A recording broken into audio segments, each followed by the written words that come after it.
o que su niño de 2 años tiene una conversación fluida, o con los 3 años empieza a preguntarles pues palabras que desconocen absolutamente. No se preocupen en absoluto, nada, porque simplemente son niños superdotados. Y ustedes se dirán, bueno, vale, muy bien, y ahora yo tengo un niño de esas características, ¿y qué hago? Pues después de ver el programa van a saber exactamente lo que tienen que hacer y además cómo se convive, cómo son los niños superdotados, cómo lo viven ellos mismos, cómo lo viven sus familias. Y en primer lugar les quiero presentar a Carlos Blanco, que viene acompañado por su madre. Con 13 años, Carlos Blanco es el egiptólogo más joven de Europa. Descifra los jeroglíficos y la escritura del antiguo Egipto, que consta nada menos que de 700 símbolos. No contento con esto, Carlos compagina sus clases de primero de ESO con el aprendizaje de 7 lenguas distintas y de astrofísica e informática los fines de semana. Eso los fines de semana, Carlos, ¿no? Eso es la afición. Bueno, es una beca de un programa especial y es astrofísica 1 hora y 2 horas de informática. Y es los sábados por la mañana. ¿A qué nivel la astrofísica? Pues no te puedo precisar, no sé, ley de Hubble, la ley del universo que se expande, vamos, normal tampoco. ¿Tú me podrías incluso explicar lo de los agujeros negros? Hombre, tampoco soy un experto. ¿No? Bueno, Carlos, ¿cuántos años tienes? Yo acabo de cumplir 13 el día 7 de este mes. ¿Y qué estudias? Yo primero de eso. Pero a la vez estudio bueno, inglés, alemán, francés, árabe, hebreo, egipcio, también estudio un poco de cretense y minoico y bueno, algunas otras lenguas orientales a un nivel más bajo. ¿Sánscrito no hemos entrado todavía? No, sánscrito no, todavía no, pero vamos, me interesaría. Lo que pasa es que sánscrito y ese otro tipo de lenguas ya de la familia indoeuropeas son más difíciles, son menos accesibles para su estudio. Carlos, ¿cuándo te das cuenta tú o se da cuenta tu familia y te comunica que eres un niño superdotado? Superdotado exactamente hace muy poco, hasta que me ha terminado el último test que fue pues a finales de febrero, o sea que no hace mucho. Pero yo tampoco me he considerado nunca que tenga unas capacidades bueno, especiales, siempre lo han considerado los demás. Y bueno, ¿en qué radica esa consideración? Yo creo, desde pequeño, pues sobre todo en los gustos, las formas de relacionarse, con quién te relacionas o cómo piensas, porque bueno, la mayoría de los chicos están pensando que es en el fútbol, que por ejemplo, pues a mí no me gusta nada, y bueno, deportes o en qué le ha pasado a, no sé, a futbolistas famosos, por ejemplo, pero bueno, yo sin embargo, me ha gustado siempre, por ejemplo, estaba hablando de Platón, hablaba, pues no sé, de biología, que a mí me gusta mucho, o de historia, o de otros temas de política, que a mí yo siempre veía los telenoticias, o pues qué ha pasado en Estados Unidos, qué ha pasado ahora en la caída de la Unión Soviética, a mí siempre me ha gustado, y pues nadie quería hablar conmigo de ese tema. De gente de tu edad, claro. Sí, claro. ¿Tus padres cómo son? Mis padres son totalmente normales. Bueno, ahora hablaréis con mi madre. No hay ninguna detección de altas capacidades entre ellos, o por lo menos que se haya detectado técnicamente. Como digo, mi padre es un asalariado, un trabajador más. ¿Y qué trabaja tu padre? Mi padre es administrativo en una empresa allí en Coslada, tiene un sueldo normal y corriente, somos una familia normal y corriente, que bueno, pues vivimos en un piso normal y corriente y no tenemos tampoco... ¿Tienes hermanos, Carlos? Sí, tengo un hermano. Un hermano tiene 9 años. Y bueno, pues también tiene una inteligencia bastante... ¿Qué cociente intelectual tienes tú? Cociente, sí, podría estar hablando entre 148 más o menos. Eso ya raya en la finalidad, ¿no? Porque se supone que un niño superdotado es más de 130 sí. Y un genio llegaría a los 155. Einstein tendría un 155 de cociente intelectual, sí, ¿no? Lo que pasa es que, por ejemplo, el cociente intelectual a mí nunca me ha importado, tampoco a mí no me gusta considerarme como un número, de decir yo soy un 148 y tú eres un 150, ¿no? Yo siempre valoro antes la persona, que ese niño o bueno, cualquier adulto, lo que sea persona y sepa convivir. Pero también es mucha madurez, por ejemplo, ¿tú con quién sales? Bueno, salir en... No sé, chavales en clase sales, vas al cine. No me ha gustado nunca. ¿No te relacionas con niños de tu edad? No, tengo algunos amigos, sí, pero vamos, que no es que vayamos, sino que vamos a nuestra casa y a lo mejor debatimos de política, o sea que no estamos nunca, a mí no me ha gustado, ni me gusta. O sea que los niños con los que van a tu casa y debatís sobre Sócrates y Platón, pues también supongo que son niños... Sí, bueno, yo no sé si son muy inteligentes, pero por lo menos son muy cultos y además que se interesan por temas parecidos a los míos. Y bueno, pues yo soy un poco selecto, a lo mejor es un defecto, soy un poco selecto a la hora de coger amigos, y si yo veo una persona que, por ejemplo, está solo pensando en el fútbol, no se interesa por la cultura o menosprecia a la gente culta, pues no, lo siento, pero no. Que a la ciencia, aunque no haya descubierto una ciudad con la Atlántida o haya descubierto lo que sea, yo valoro, siempre antepongo el otro. O sea, y de cosas así de aficiones, es decir, no te gustan los deportes, te gusta la lectura, pero te gusta la filosofía, sí, yo supongo que el ensayo. Sí. ¿Tienes tu filósofo favorito?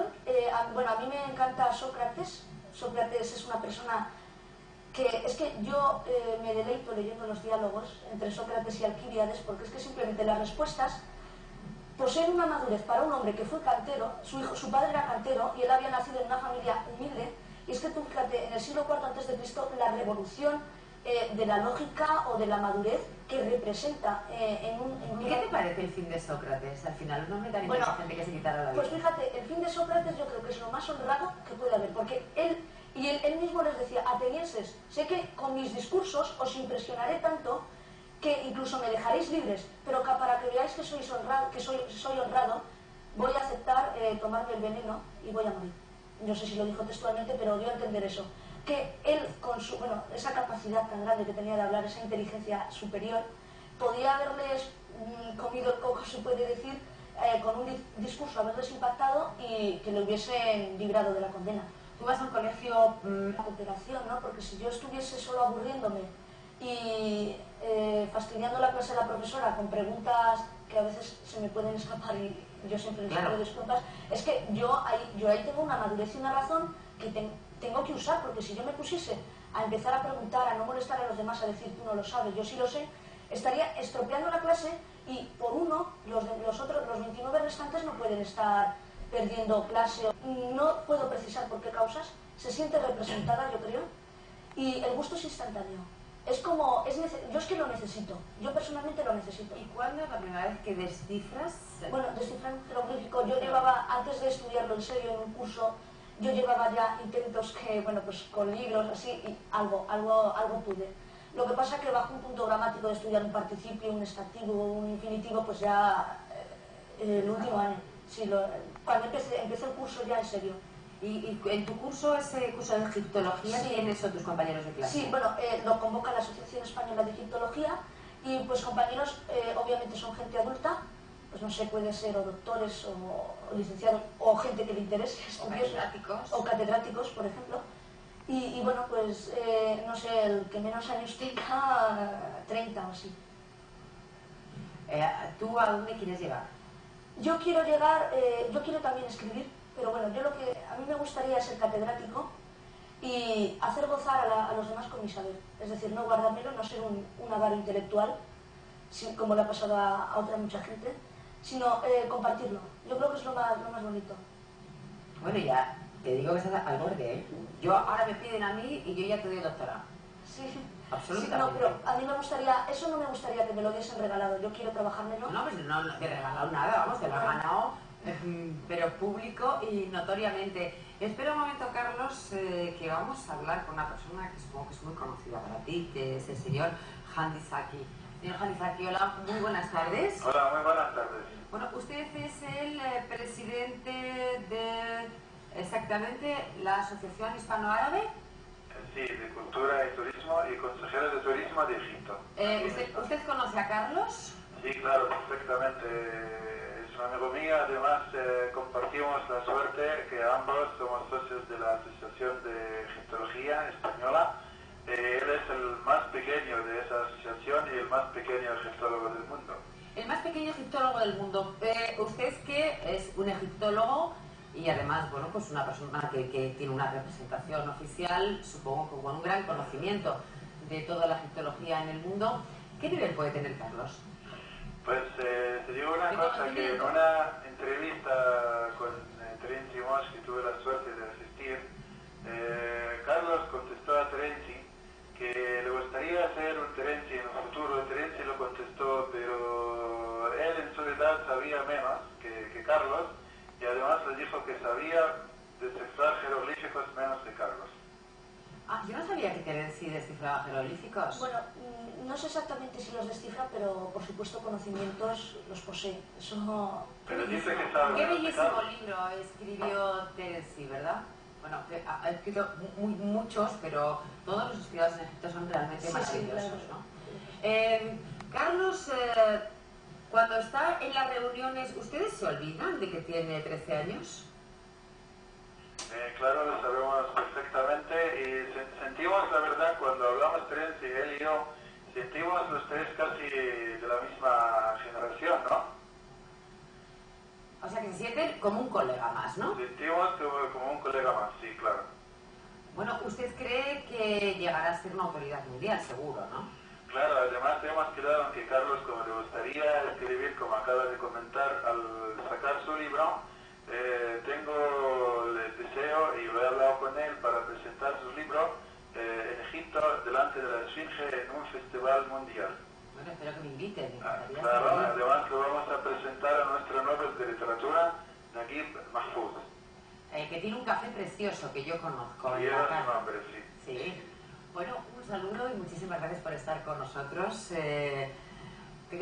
No hemos dejado casi hablar a Inmaculada, pero claro, estamos fascinados, Inmaculada, con tu hijo, porque ¿tú cuándo notaste que era un niño especial? Yo es que en realidad notar, pues desde que era muy pequeñín. Pero no que era especial, sino que bueno, me asustaba un poco, ¿no? El tema de, pues por ejemplo, que a los 7 meses ya empezaba a hablar, que a los 2 años ya empezaba a hablar, pero un vocabulario muy amplio, ¿no? Muy bien, muy transparente, muy fluido. Que a los 4 años ya leía el periódico en la letra pequeña y se interesaba por las noticias que pasaban en el extranjero, ¿no? ¿Y vosotros en casa también tenéis esas aficiones o no? No.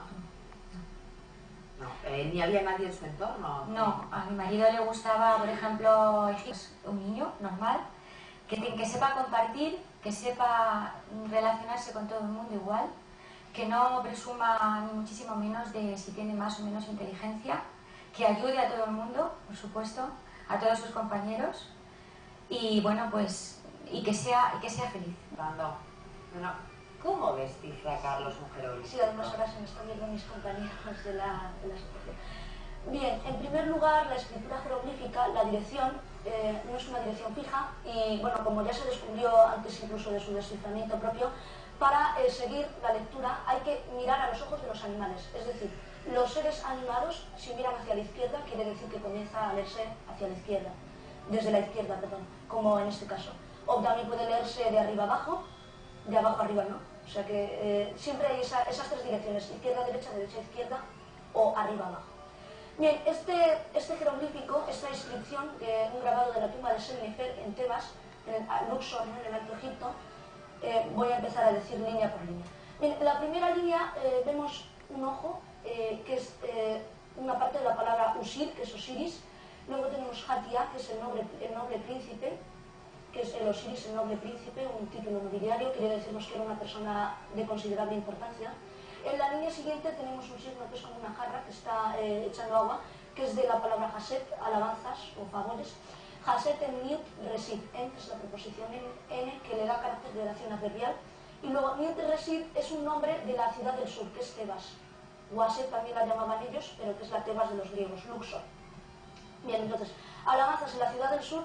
Y luego tenemos un participio, que es muy interesante, es un verbo, per, que es un participio perfectivo activo, per Yahweh en Hasut Neptawi, que esas son las líneas siguientes, que es el que alcanzó, es un participio perfectivo activo, ¿no? Como se diría, el que alcanzó Yahweh la vejez, o sea, además vemos un determinativo de un señor con un bastón, que es un señor viejo, que alcanzó la vejez por medio o gracias a los favores o los regalos del señor de las dos tierras, que es el faraón. Luego se me Estoy abrumada. Oye, Carlos, ¿alguna vez admitiríais a una torpe en vuestros debates sobre Sócrates y No, Platón? eso sería un error. O sea, que no admitirías nunca que es un don que ha recibido. lo utilices para conseguir tu felicidad y la de los demás, que al final es lo importante, como dice tu madre, para compartir y para hacer el bien. ¿Hay otros invitados? Sí, pero contenta.